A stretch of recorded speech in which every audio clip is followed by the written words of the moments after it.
Y acá Dios bendiga. Mire, he meditado esta mañana orando.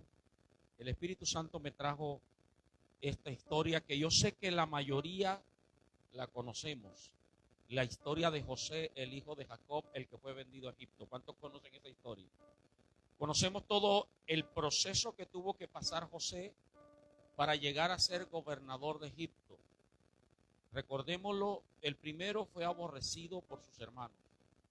Fue la primera parte del proceso, aborrecido, porque sentían envidia, su papá lo prefería y de una u otra manera ellos creían y veían que Dios tenía algo especial con ese hijo menor hasta allí.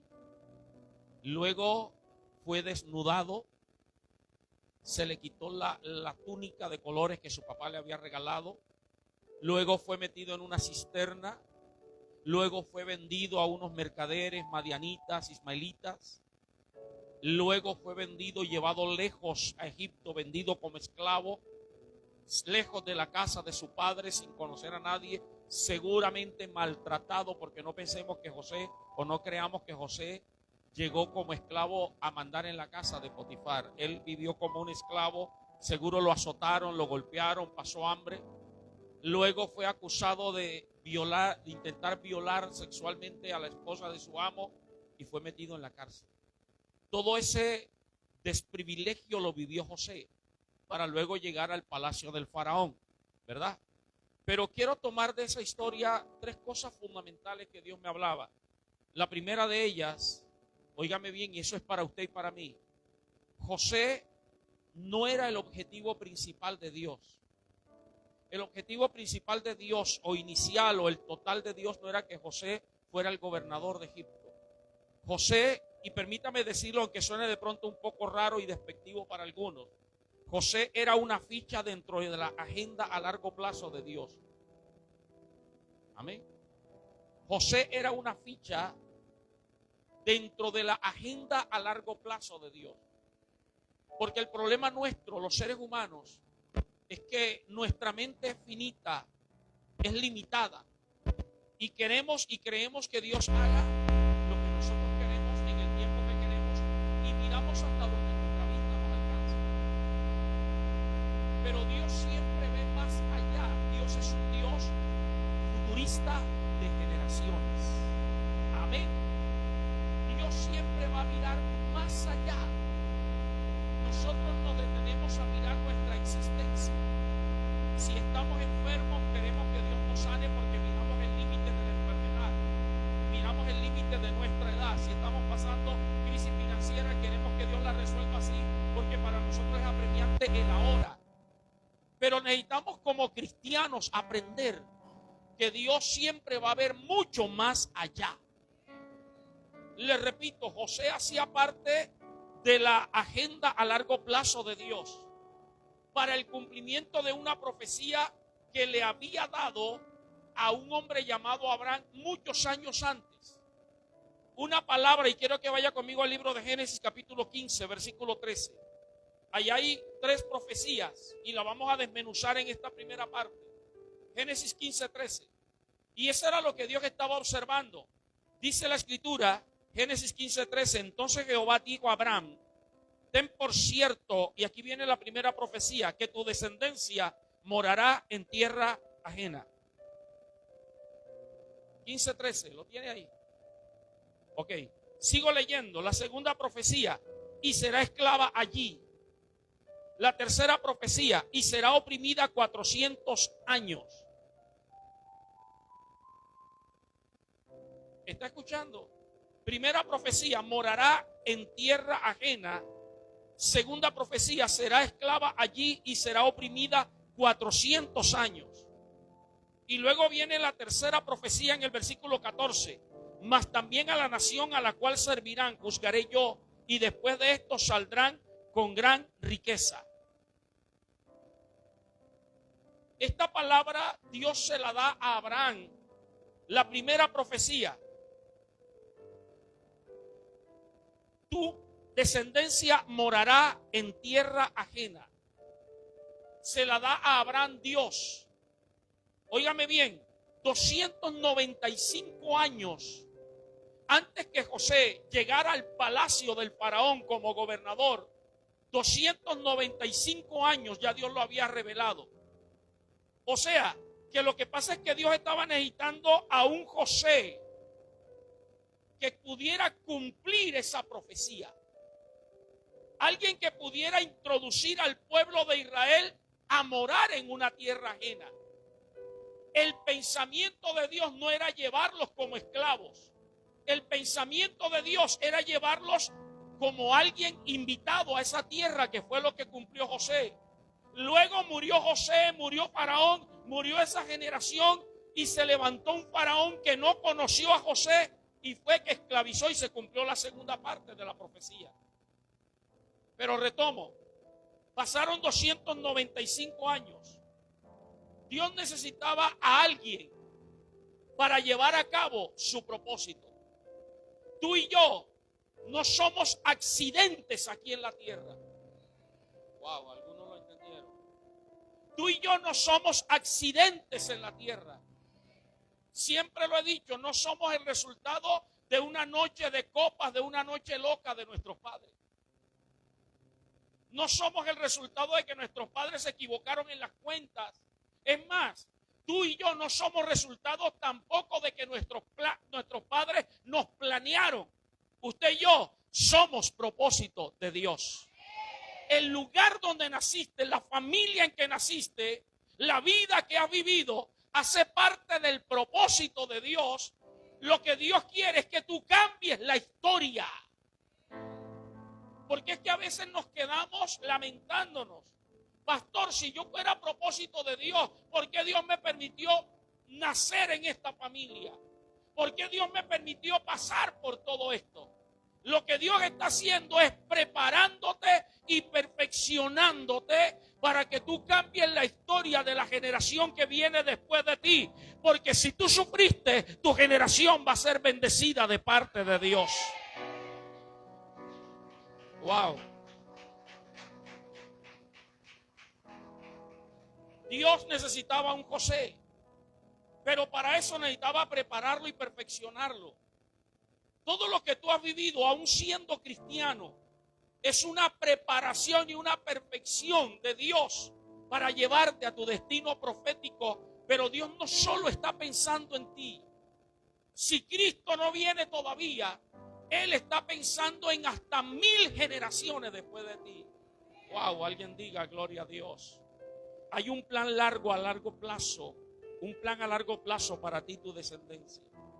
Yo te digo de parte de Dios que tú eres el José que está siendo moldeado para ese cumplimiento. Por lo tanto, las crisis que estás viviendo, que has vivido, son un propósito de Dios. Alguien dice amén, por favor. Esa crisis que vives con tu cónyuge es Dios moldeándote, pero nosotros no nos dejamos moldear. Tenemos crisis con el cónyuge y juzgamos y culpamos al cónyuge y no nos damos cuenta que lo que Dios quiere es un trato con nuestro carácter. Y entonces oramos por el cónyuge, Señor, cámbialo, Señor, moldéalo, Señor, transfórmalo. Y Dios diciéndote, yo quiero cambiarte a ti. A su nombre. Señor, mira a mis hijos, Padre, no los soporto. Este hijo mío rebelde, Señor, o te lo cambias o te lo mando, te lo llevas. Sí, porque hay hijos que nos hacen sufrir y nos sacan canas. Y no nos damos cuenta que es Dios preparándote a ti. Y hasta que tú y yo no entendamos la perfección que Dios quiere hacer en nosotros, ese hijo, ese cónyuge no va a cambiar. Esa crisis financiera que tú estás viviendo es Dios preparándote y perfeccionando. Porque tú dices que eres cristiano, pero no das alabanza, sino que es avanza. Te quejas mucho del arroz con huevo, que es delicioso. Del arroz al puente, arroz con banano. Señor, otra vez. Del café con pan. ¿Sabe que hay gente que no tiene ni lo que tú tienes? Desearía eso. El que no es agradecido con lo que tiene nunca va a satisfacer su situación. Porque siempre va a querer más y más y más y más. Dios está moldeándote a través de esa enfermedad tuya o de la enfermedad de ese familiar, de ese ser querido. y oramos y ayunamos. Sí, yo sé que Dios lo puede hacer y lo ha hecho con muchos. Pero si tú has ayunado, si tú has orado y Dios no ha cambiado la situación, es porque Dios quiere cambiarte a ti. Voltea a mirar al que está al lado de tu vida y dile: Dios quiere cambiarte a ti. Entonces, la primera parte de la profecía en el versículo 13 dice: tu descendencia morará en tierra ajena y será esclava allí.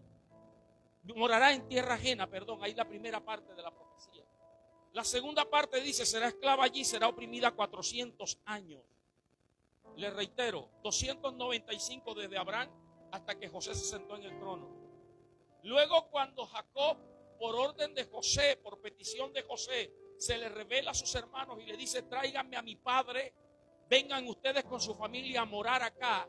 Y entran 70 personas a Egipto. Él los pone a vivir en Gosén, una tierra especial fuera de Egipto, porque les recuerdo, a manera de conocimiento, para los egipcios el pastorear ovejas era algo denigrante y entre ellos no podía vivir, y por eso los pusieron allá afuera en una tierra buena. Entraron como familia del gobernante, entraron bien, lo decía hace poquito, pero murió José, murió ese faraón, se levantó una generación que no conoció eso y comenzó otro faraón a oprimirlos. Y desde esa opresión, cuando se levantó ese otro faraón, hasta el momento en que Dios los liberta en Éxodo 3, que se le aparece a Moisés, pasan 400 años cumpliéndose esta segunda profecía. Pero escúchame, era necesaria esa esclavitud para que hoy usted y yo entendamos que puede venir la opresión y el problema y la crisis más grande, pero a los hijos de Dios nada ni nadie nos detiene.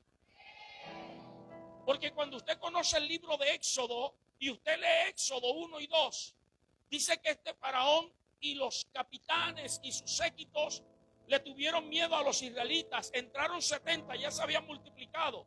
Y este faraón dice: no, estos hay que oprimirlos, porque se están reproduciendo, perdóneme el término, como conejo. Usted sabe que el conejo se reproduce, ¿verdad? Yo he oído, no sé, nunca lo he visto, que la coneja cuando está preñada cava un hueco, se mete y pare, y el conejo la está esperando en la boca del hueco. Cuando la coneja sale, chao, otra vez la preña. Entonces Faraón dijo: no, estos se están multiplicando muy rápido, porque es que Satanás se da cuenta de lo que tú y yo a veces no nos damos cuenta. Satanás sí ve las bendiciones que Dios te ha entregado. Satanás sí ve lo que hay sobre ti de parte de Dios, y por eso te ataca, por eso trae tanta lucha y tanta prueba para que tú te desanimes. Pero hoy la Biblia nos recuerda que el diablo puede hacer lo que quiera, pero a los hijos de Dios nada ni nadie los detiene. Amén. Dale la gloria a Dios. El faraón dice: no, hay que ponerles más carga. No le entreguemos la paja, que ellos vayan y la recojan y sigan preparando la misma cantidad de ladrillos para que lleguen cansados a su casa, los varones. Y entonces lo que quieran es comer y acostarse a dormir y no se sigan reproduciendo. Pero literalmente dice la Biblia que entre más los oprimían, más se multiplicaban. Alguien diga gloria a Dios. Y ese tiene que ser la esencia del cristiano. Entre más pruebas, entre más luchas, alégrate.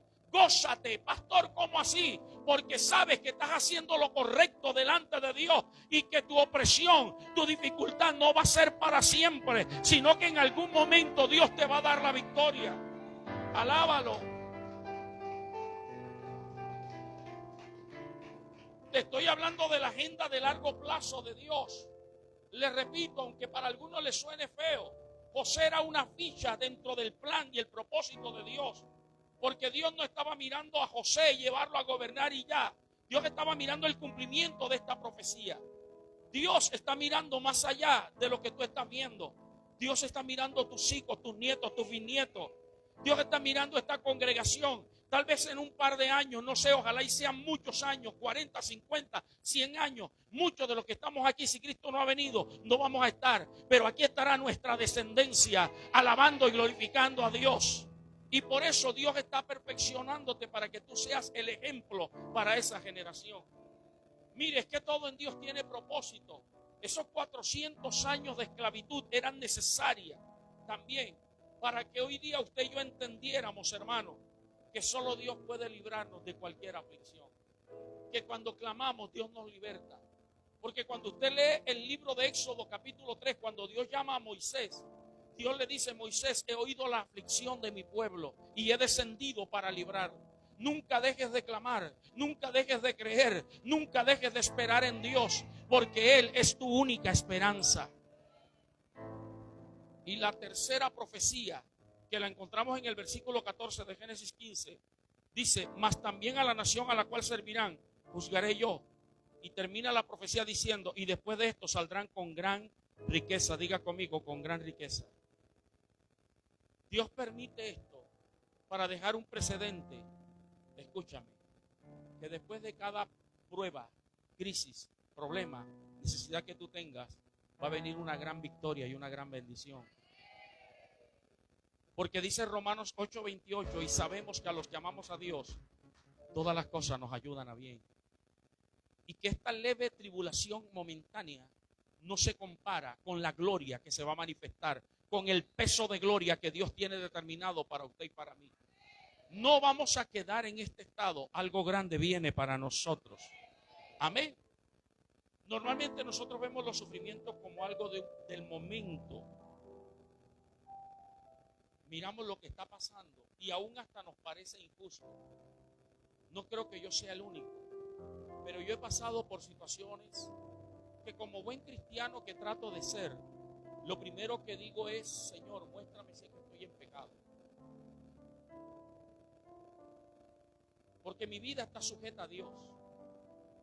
Ese es el autoexamen que todo cristiano tiene que hacerse. Por favor, antes de que usted le ore a Dios por un problema, primero dile: Señor, muéstrame que estoy fallando. Porque el diablo no hará nada en la vida de un cristiano si usted y yo no le abrimos la puerta. Y las puertas al diablo se le abren cuando caemos en pecado, en rebeldía y en desobediencia. Y recuerde que pecado no es solamente hacer cosas que no agradan a Dios. Pecado también es dejar de hacer lo que Dios quiere que hagamos. Terrible, ¿verdad? Porque la Biblia dice: el que sabe hacer lo bueno y no lo hace, le es contado por pecado. Entonces, antes de ayunar, de orar, de decirle: Señor, haz un milagro, primero dile: Señor, ¿qué tengo que corregir? Muéstrame. Y yo lo hago. Y de repente en mi mente digo: Señor, pero estoy bien. No hay pecado, no he desobedecido, estoy haciendo el ministerio. ¿Qué está pasando? ¿Por qué lo estás permitiendo? Entonces allí es donde entiendo, hermano, que todo esto es un propósito de Dios. Amén. Todo es un propósito de Dios. Porque si no le abrimos puerta al diablo, el diablo no entra. Pero si entra, no habiendo cometido pecado y nos parece injusto, es porque Dios tiene un plan perfecto. Si no, mire el caso de Job. Usted lo conoce de memoria. Yo creo que ninguno de nosotros ha sufrido tanto como sufrió Job. Perdió sus 10 hijos al instante, les cayó una pared donde estaban reunidos y todos 10 se murieron. Quedó en la ruina ese mismo día. Quedó enfermo a los pocos días con una sarna de la cabeza a los pies. La mujer lo mandó a maldecir a Dios y a morirse. En otras palabras, ya no tenemos hijos que nos unan. Ya no tienes plata, ahora yo tengo que mantenerte a ti. Y más encima tengo que cuidarte. Le entró fastidio. Los 3 mejores amigos le dijeron: te mereces lo que te está pasando porque eres un pecador, cuando no era así. Hoy día usted y yo sabemos lo que pasó en el mundo espiritual, en el cielo, del por qué le pasó eso a Job. Pero Job no tenía conocimiento. Pero dice la Biblia que Job nunca maldijo a Dios, ni le atribuyó despropósito alguno, sino que él dijo: Jehová dio, Jehová quitó, sea el nombre de Jehová bendito, a él sea la gloria. Amén. Pero ¿qué era lo que pasaba en el cielo? Job no lo sabía. Satanás se presentó ante Jehová Dios, y Dios, orgulloso de Job, así como lo está de ti y de mí, Dios le dijo a Satanás: ¿no has visto a mi siervo Job? ¿Cómo no hay otro como él, recto, perfecto, temeroso de Dios y apartado del mal? ¿Qué le dijo el diablo? ¿Cómo no te va a ser fiel? Si lo ha acercado alrededor a él, su casa y todo lo que tiene. En En otras palabras, lo tienes protegido. Eso me da a entender que durante mucho tiempo el diablo quiso penetrar a Job, matarle los hijos, acabarle las finanzas, enfermarlo. Pero Satanás veía una protección, que es lo que siempre va a haber alrededor nuestro. Porque la Biblia dice que el ángel de Jehová acampa alrededor de los que le temen.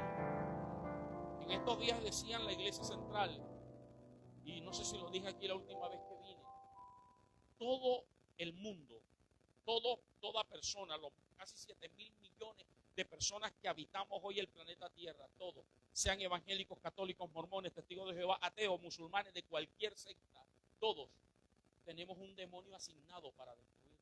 Todos. Y aunque usted sea cristiano, hay un demonio asignado para destruir. Pero también dice la Biblia que el ángel de Jehová acampa alrededor de los que le temen y los defienden. Y ahí se marca una diferencia. El ángel de Jehová no está alrededor de los 7,000 millones de personas. Está alrededor de los que temen a Jehová. Y eso fue lo que Satanás vio. Por eso le dijo a Dios: ¿cómo no te va a ser fiel Job? Si lo tienes protegido a él, su casa y todo lo que tiene. Al trabajo de sus manos ha dado bendición. Quítale lo que tienes y verás cómo hago que blasfeme. Y Dios se lo aceptó. Ok, te lo entrego. Y Dios ganó en esa, permítame decirlo así, en esa apuesta. Entonces el cristiano tiene claro que Satanás nos ataca por dos razones: porque nosotros le abrimos puerta o porque Dios se lo permite. Cuando es nosotros que le permitimos que nos ataque, la razón es, la solución es fácil. Es reconocer, pedir perdón a Dios y volvernos a Dios. Dice la Biblia: someteos pues a Dios, resistid al diablo. ¿Y qué pasará? Él huirá de vosotros. Pero cuando es Dios el que abre la puerta para que el diablo traiga crisis, tú te autoexaminas y aunque te parezca injusto, ten fe, porque detrás de eso viene una gran bendición. Eso hace parte de un plan perfecto. Hoy te lo digo de parte de Dios.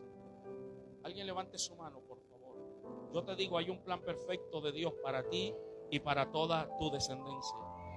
Esa crisis, esa enfermedad, ese problema familiar, ese problema financiero, hace parte del camino que Dios planeó para muchos años, para tus hijos, para tus nietos. Tú y yo somos el José en la actualidad. Solo te digo, cree, no te desanimes, no te des por vencido. Tu victoria viene pronto. Wow.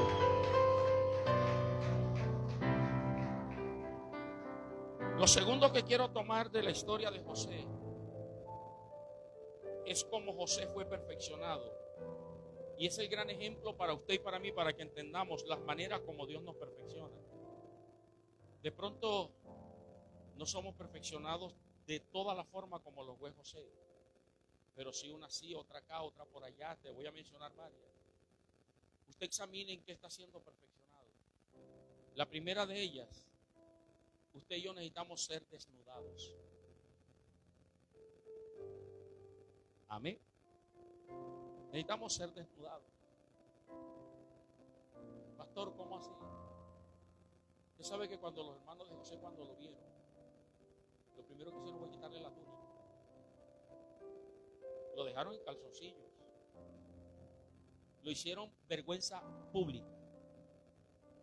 La túnica para él era símbolo de su asignación, por eso se la quitaron. Lo que te estoy diciendo es que tú y yo necesitamos ser desnudados. A veces nos creemos tan cristianos, tan espirituales, tan maduros. Porque es que yo tengo tantos años en el evangelio, porque yo me sé la Biblia, porque yo predico, porque yo hago esto. Pero cuando viene la crisis se desnuda nuestra verdadera realidad. Nos damos cuenta, si somos los pastores, nos caemos de allá arriba donde estábamos. Y nos damos cuenta que somos seres humanos iguales. Ungidos, llenos de unción, de poder, liberamos, sanamos, todo lo que usted quiera. Pero como decía mi pastor, mi esposa anoche cuando predicaba en la iglesia de Olaya, los pastores también lloramos. En la iglesia, en el templo nos hacemos los fuertes, pero en la casa lloramos. O sea, se desnuda nuestra esencia. Es necesario que a veces se te quite la vestidura de posición, de orgullo, de ministerio, de los años que tienes en el evangelio. La crisis desnuda nuestra realidad. Óigame bien, pero no para hacerte pasar vergüenza, es para que reacciones y entiendas que siempre vas a depender de Dios. Amén. Fue metido en una cisterna. Necesitamos ser metidos en una cisterna. Una cisterna, para los que no recuerdan, era un pozo de agua. Los hermanos lo tiraron allí. Gracias a Dios, la cisterna estaba vacía. José era un muchacho de 17 años, no era un hombre, era un muchacho, un adolescente, mimado de su papá. Sus hermanos se burlaban de él, lo metieron ahí y ellos comían tranquilo, y seguramente José empezó a llorar, a llorar, a llorar. En la cisterna estaba solo, había oscuridad, nadie le prestó atención. Escúchame, Dios a veces necesita procesarnos en la cisterna. Te estoy hablando de la soledad. Hay momentos donde Dios quiere que nadie te acompañe. Porque es muy bonito saber que tengo un pastor al que lo llamo a cualquier hora. Y el pastor o la pastora va a estar allí y me va a decir, claro, vamos a orar. Es muy bonito tener un líder en quien yo apoyarme. Pero muchas veces Dios no quiere que te apoyes en nada. Y a nuestro parecer vas a sentir, oiga, que estoy desnudando nuestra alma. Vas a sentir como que para los pastores no eres importante. Porque no te llamaron, porque no estuvieron contigo. No son los pastores que no te han tenido la importancia necesaria. Es Dios que les ha estorbado para que no te llamen y para que no te visiten. Porque los pastores no somos adivinos tampoco. Estuve enfermo y el pastor, la pastora ni me llamó ni me visitó. Estuve triste, desanimado en este problema y nadie vino acá a buscarme. Mire el caso del profeta Eliseo. Todo un profeta de Dios. Y cuando se le murió el hijo de la tsunamita, fue, ¿verdad? Ella corrió, Eliseo la vio en el monte y le dijo al criado, mira, ve qué le pasó, porque algo le pasa y Jehová me lo encubrió. Tenga claro que hay crisis que Dios quiere que las pases solo. ¿Para qué? Para que tú aprendas a madurar. Para que aprendas a confiar tú en Dios. Y para que tengas claro que aunque padre y madre te dejaren, Jehová nunca te va a abandonar. Él siempre va a estar contigo. Él siempre va a ser tu refugio, tu compañía.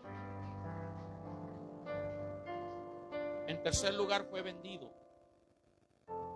Sus propios hermanos lo vendieron. Sus propios hermanos lo vendieron. Es triste. Se burlaban de él y vieron cuando se lo llevaron lejos. Hay procesos, hay crisis que tenemos que pasar, escúchame. Necesitamos gente que nos traicione en nuestro entorno. Gracias por esos 3 amenes. Dios a veces va a traer gente a tu vida, escúchame, traídos por Dios para que te traicionen. Amén.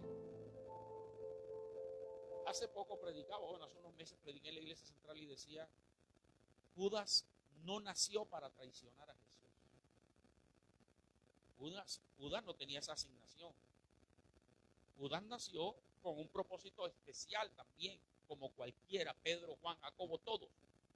El problema fue que Judas nunca vio a Jesús como lo que realmente Jesús era, el Mesías, Salvador. Judas lo vio como el Mesías físico, libertador. Y cuando usted no enfoca la visión correcta de quién es Dios, el diablo te va a llenar la mente con otras cosas. Entonces, como Jesús no agarró una espada para libertar a su pueblo Israel de la cautividad, de la imposición de los romanos, Judas se decepcionó y el diablo le metió el espíritu de traición. Pero ya estaba profetizado que iba a haber una persona que traicionara a Jesús.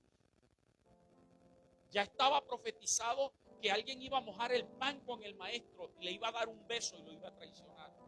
No es que Judas nació para eso, pero ya estaba profetizado. Hay cosas que Dios tiene preparadas y hay gente que te va a acercar, familiares, amigos, vecinos, novios, maridos, mujer, hermanos en la iglesia, que te van a traicionar. No escucho casi amenes. Y es Dios que lo está permitiendo. Porque Dios te está moldeando para que aprendas que maldito el hombre que confía en el hombre. Por eso cuidémonos aún de los que nos abrazan y nos besan. Este hermano sí me quiere porque me abraza bastante y me besa bastante. Esas son las traiciones que más duelen. Nunca te olvides que el único que nunca te va a traicionar es Jesucristo, el Hijo de Dios.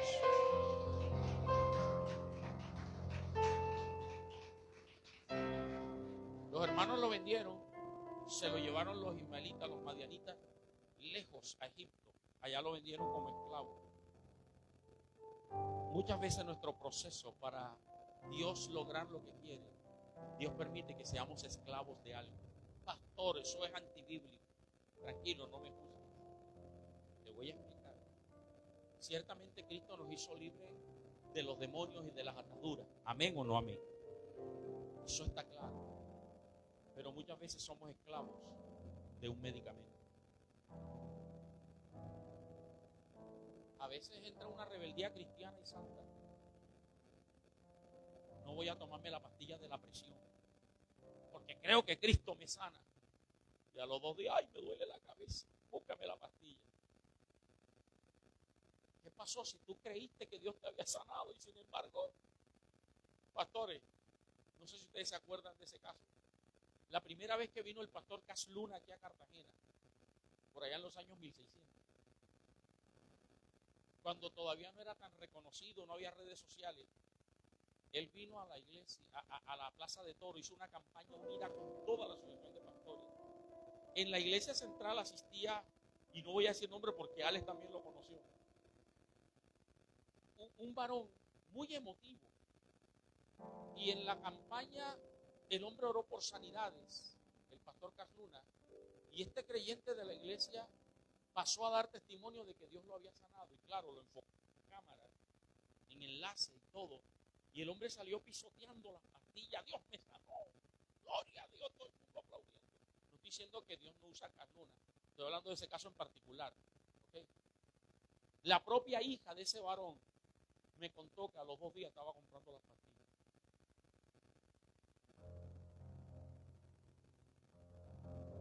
¿Qué pasó si tenemos un Cristo que sana? ¿Cuántos tiene un Cristo que sana?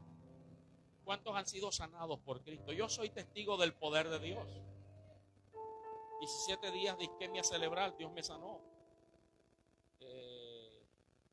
Despigmentación de la piel, Dios me sanó. Pero duré 6 meses con un mal que ni pastilla me lo quitaba. Me estoy haciendo entender del tipo de esclavitud. Dios nos permite pasar por esa esclavitud. Dios te permite pasar por la esclavitud de ese conflicto familiar con el cónyuge, con los hijos. Y pasan semanas, meses y años, y tú oras, y tú ayunas, y tú clamas, hasta el momento en que dices, ya no puedo más. Pero ¿sabe por qué Dios permite esas esclavitudes financieras? Hay gente que no le sale empleo, los negocios le marchan mal, y ora y ayuna y cree y lo profetizan y cree en el año de la bendición y todo lo demás, pero nada le resulta. ¿Sabe por qué? Porque Dios te está procesando.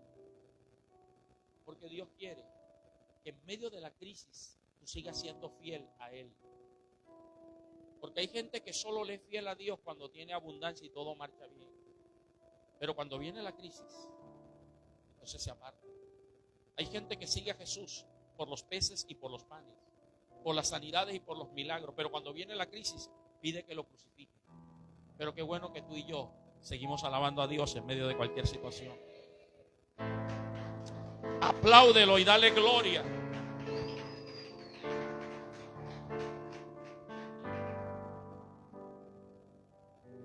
Necesitamos ser encarcelados como José. José fue metido en la cárcel. Podemos estar metidos en cualquier cárcel de problemas, sinónimo de la esclavitud.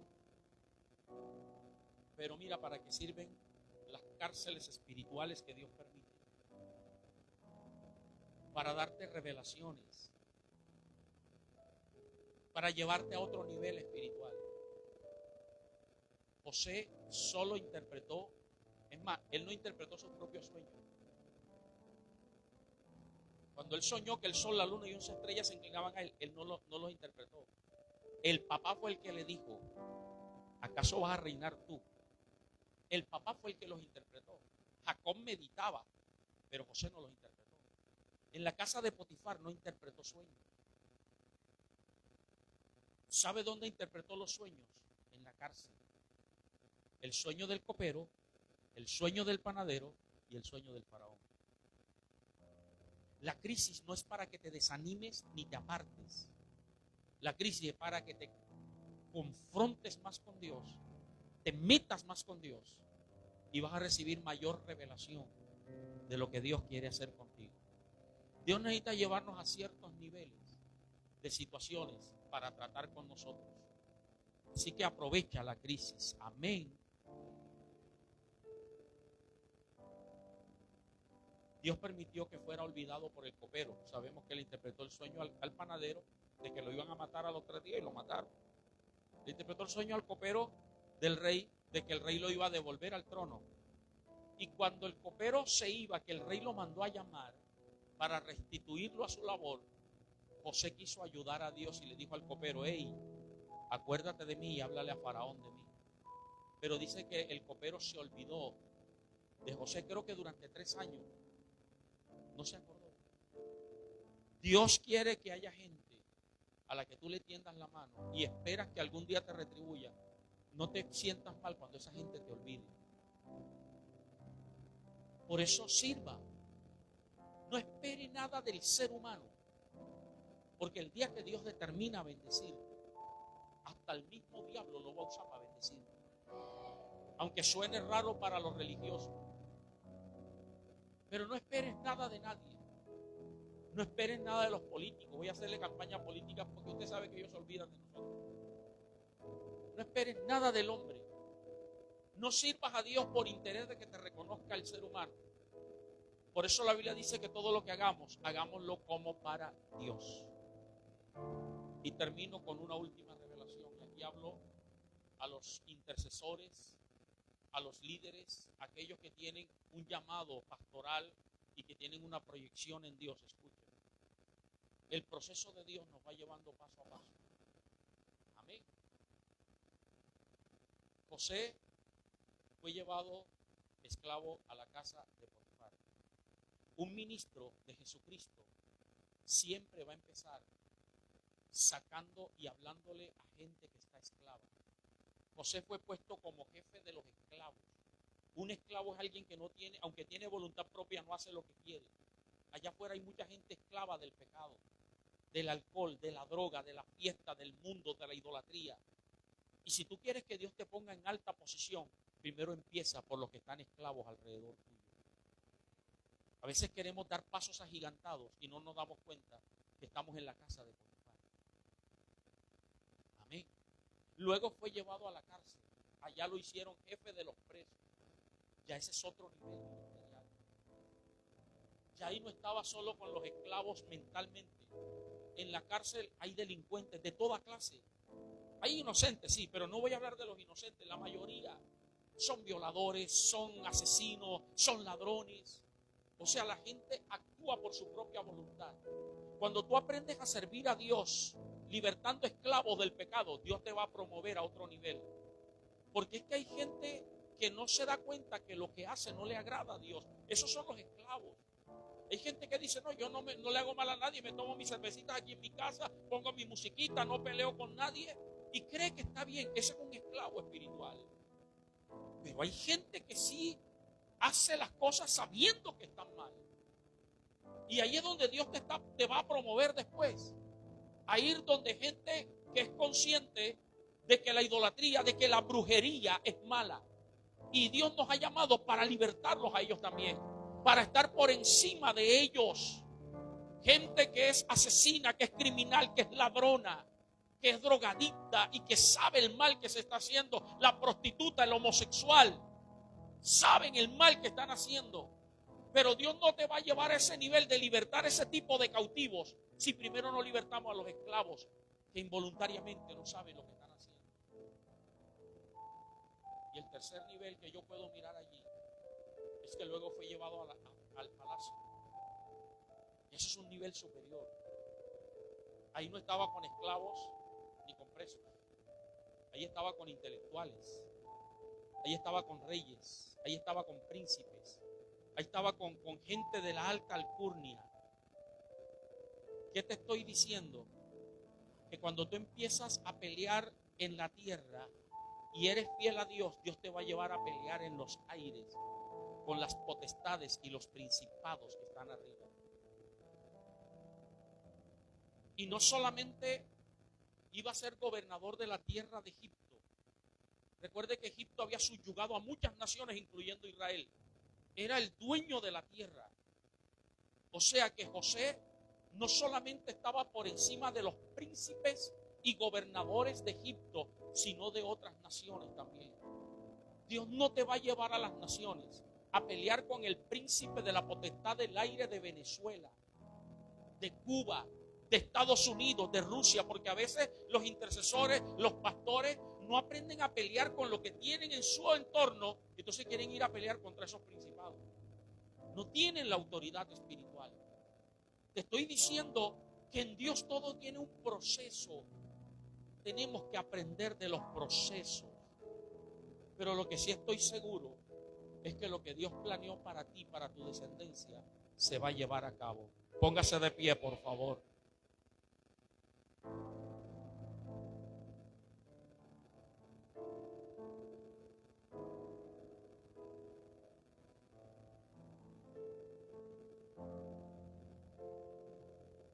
Todos sabemos cómo terminó la historia de José. Su sueño de ser gobernador, Dios se lo cumplió. Lo preparó, pero era una ficha. Lo preparó.